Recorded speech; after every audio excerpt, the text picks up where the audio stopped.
Hello everybody, today we're going to take a look at the inside of the high pressure sodium light fixture. Okay, you've seen this before, you've seen it in a couple of other videos, I'm still decorating it.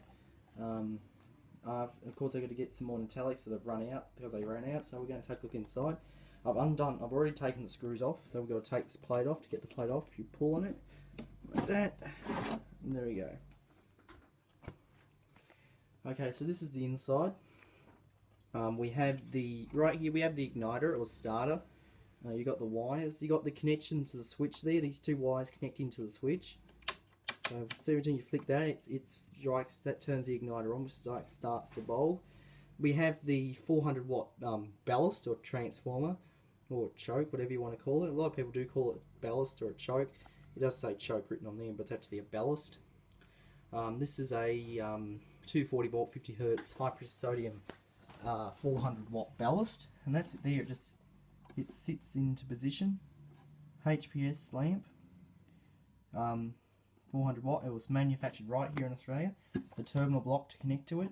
We have the capacitor and the mains terminal block where the mains wire comes through, and it's held on with rivets. I was thinking about actually knocking out those rivets and using screws instead to hold the gear tray in, which will be a lot easier to do.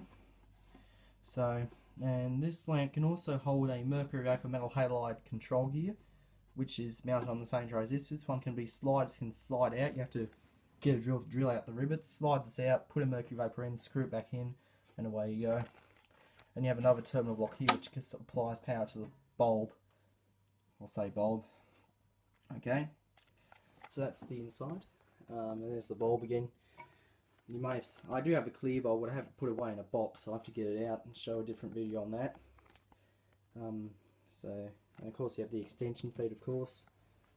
So and inside the ballast there is a little curl of wires. If you can take a look inside there, you can see the curl of wires.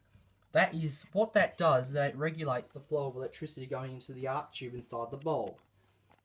So high pressure sodium lamps are negative resistance and always require a ballast. If I were to run this bulb off the mains, it will simply burn out the bulb.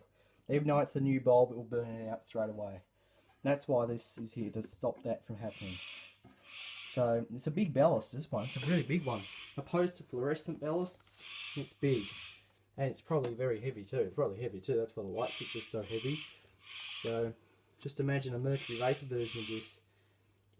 It's a lot smaller than this. Well, probably inside a compact bulb, the ballasts are really tiny. They're about this big, but this one is about this big as your hand almost. So that's a big ballast. So, and of course it works through into the bulb socket. So that's it. Guess that's the inside. So I'll put the plate back on. Just slide it up. There we go. And then it screws on with these screws. There's about 4 screws. A few of them are underneath the fixture. You'd pop those in, and then you would fasten them up with your hands first, and then you would tighten down with the screwdriver, and that will hold the plate on. You don't want the plate to come off now, don't you? So that's the high pressure sodium light fixture. I hope you enjoyed.